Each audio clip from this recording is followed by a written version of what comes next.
Welcome, Shaker community, to Equity Unscripted. I'm Dr. JeffriAnne Wilder, and today I have the distinct pleasure of sitting down and talking to Tiara Sargeant, who is a Shaker alum. And Tiara, thank you so much for joining us this afternoon.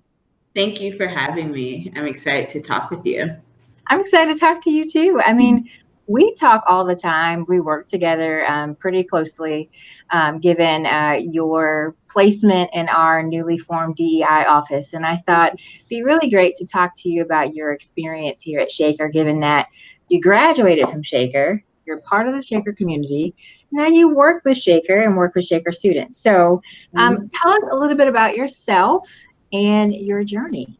Yeah, my name is Tiara Sargeant, and currently I serve as the Student Group on Race Relations Advisor at the high school.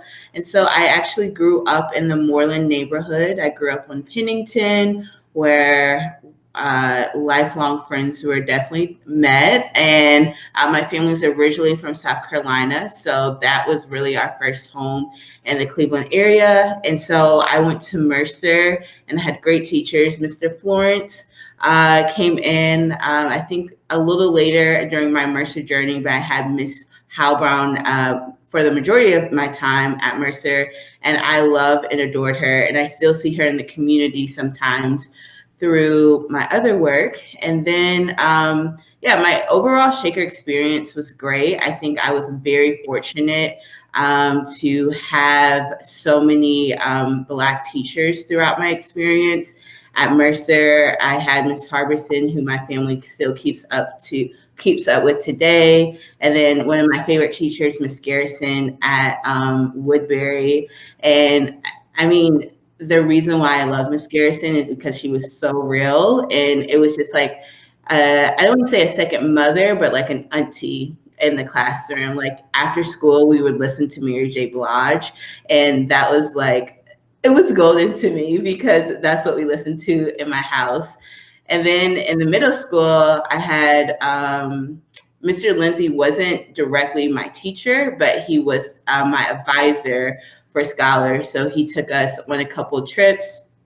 I believe our trip for scholars in middle school, my 8th grade year, was Pittsburgh. So we did different tours in Pittsburgh, which was really fun. And then I went to the high school, which was really fun. I loved my high school journey. I think that's when I really developed a love for racial reconciliation, race relations. I was fortunate to be a student when Dr. Hutchings was hired. And I think that from his leadership, I learned how to be bold and assertive. And I just saw him as like this wonderful unicorn in our district who really inspired me.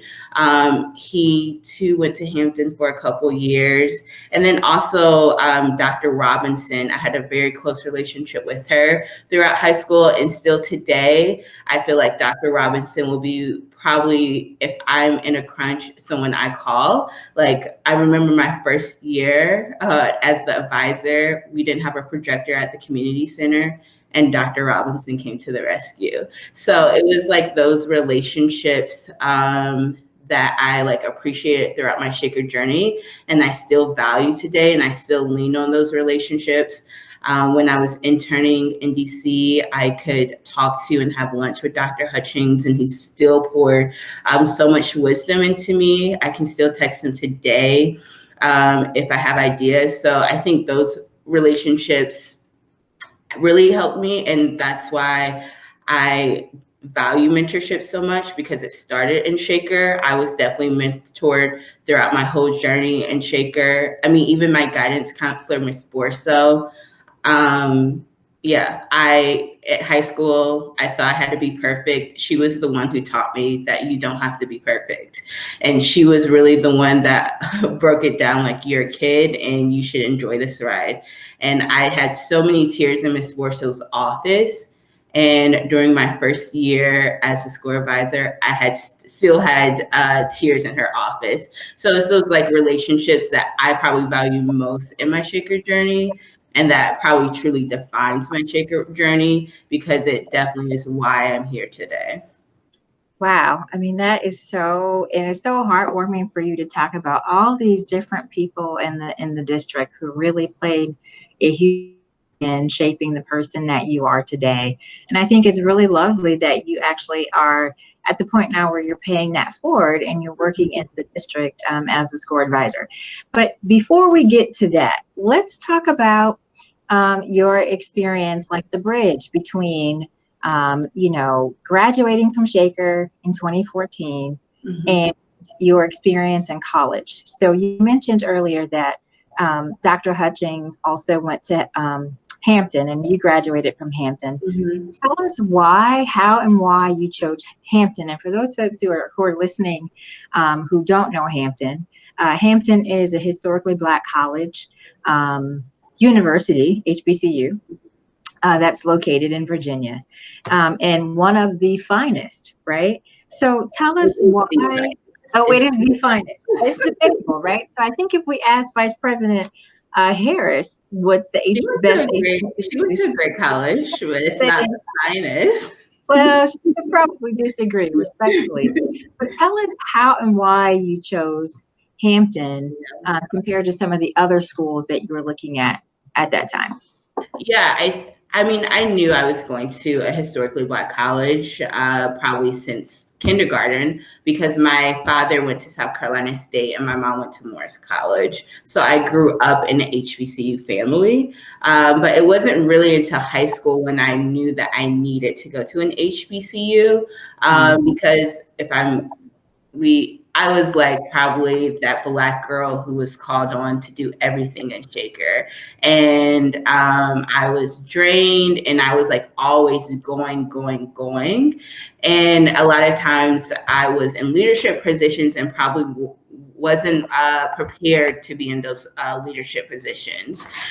And also coupled with my father, my junior year in high school had me read The New Jim Crow by Michelle Alexander. And that was really my awakening to all of the injustices. So I knew I needed to be in an environment that would nurture me as a leader and really would make sure that I would grow, as well as support my interest in social justice.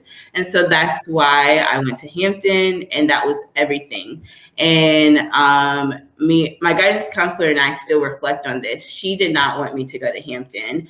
She's such a great guidance counselor. She literally researched small institutions, PWIs, or predominantly white institutions that would be a great fit. And my family, we respect her so much that we visited all of the schools that she suggested. But when I went to Hampton, I was like, this is home and this is where I want to be. So we did this week-long college tour, and Hampton was one of the last tours, along with her suggestions. And I was like, this is where I was going to be. And I immediately emailed her and said, I'm going to Hampton. And my parents had to beg me to apply to other colleges, because it was, in my mindset, I was like, what was the point of applying to other colleges? Because I knew I was going to Hampton. And so, Hampton's a lot of money. So I was fortunate that Ms. Borso took the time to also help with scholarships, help us find scholarships. And that community aspect of Black schools, the alumni chapter here really nurtured me, made sure that I had funding, the Midwest chapter of Hampton. And then when I got there, it was everything that I needed. I wasn't coddled at all. I was really mentored, some tough love, some tough lessons that I had to develop, and just like the structure that I needed. So Hampton, we have curfew. A lot of people, your freshman year, you have curfew. A lot of people think that's crazy. But for me, the first 9 weeks being on curfew, I developed friendships. And now these ladies will probably be at my wedding. We still call each other. We still have FaceTime. I learned what grit was. I thought I knew in Shaker, but I really knew what grit was because I had a class that was at 7 a.m. and I had to be dressed business professional 7 a.m. and do presentations and be awake. And the expectation is HBCUs, you're going to be early. To be early is to be on time. And so really we were at class at 6:30, 6:45, expected to be awake, and maybe some of these projects were assigned a week before on top of balancing other classes. So I learned grit, and just like the community. My first year at Hampton, I was diagnosed with lupus, and my professors were the ones who took me to the doctor's appointments. My professors were the ones communicating with my parents. They made sure that my classmates came to my dorm room and checked up on me. And that is not, I'm not saying that all PWIs don't offer that experience, but when I talk to my friends who went to PWIs, they don't get that family feel from a whole community. And that is something that I personally needed.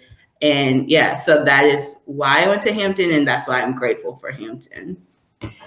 You know, Tiara, you got me wishing that I had applied to Hampton when I was a senior in high school. I mean, you know, HBCUs are really now a part of the national conversation, given folks like Stacey Abrams, who for governor of the state of Georgia, and really bolstered, you know, voter engagement in the last couple of election cycles. And of course, Vice President Kamala Harris, Senator Raphael Warnock. I mean, there are so many good folks who are right, HBCUs, and it's really great to see HBCUs on a national part of the national conversation. They've always been a part of Black conversations, and really HBCUs are the cornerstone for Black excellence. So it's great to have you share your experience being at an HBCU, because it does sound like it has really made you into the unicorn that you talked about and other people. So let's fast forward to today and your role as the SGORR advisor. So SGORR is, and I want to say the Student Group on Race Relations, but it's not. S stands for? No, student. Yeah, you're right. Okay, all right. So SGORR has a national recognition and following. It's been a part of the Shaker community since the 80s, right? Stepped into the role a year and a half ago. Yep, about a year and a half ago. Yeah. About a year and a half ago. Tell us about what that's been like working with current Shaker students, and tell us a little bit about your vision for SGORR into the future.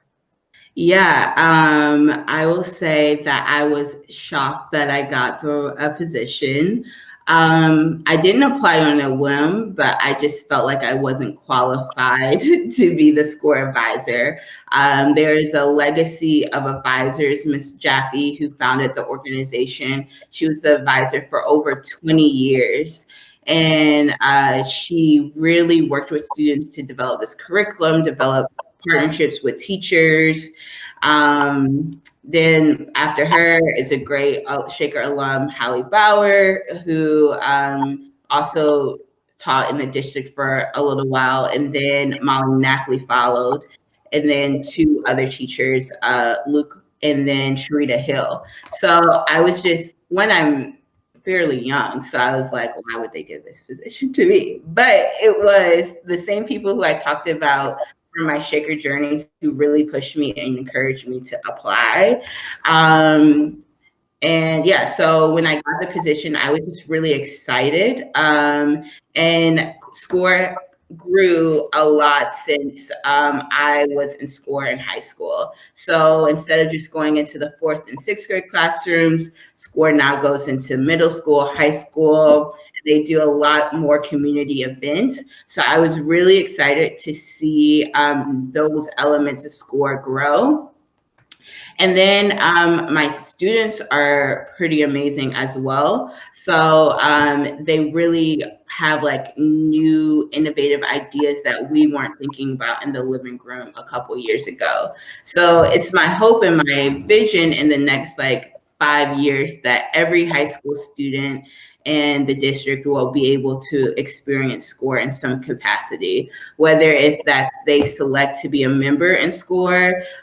So we may not have to do a tryout process, or they just want to come to our programming and be a part of a SGORR club. So, and when I say high school, I also mean students who are in our IC center as well. I want every student to essentially be able to contribute to our organization. And I think that's really important because we have a vast majority of differences throughout our district. And oftentimes the same students are being heard or the same students are being recognized. And I know that because in high school, I was the student who was always being heard and always talking places. So I want to make sure that people who want a voice have a voice, and they also have a place where they can develop and cultivate their voices, because everyone is not fortunate to be like me, to be mentored or get one-on-one conversations with Dr. Robinson or Dr. Hutchings.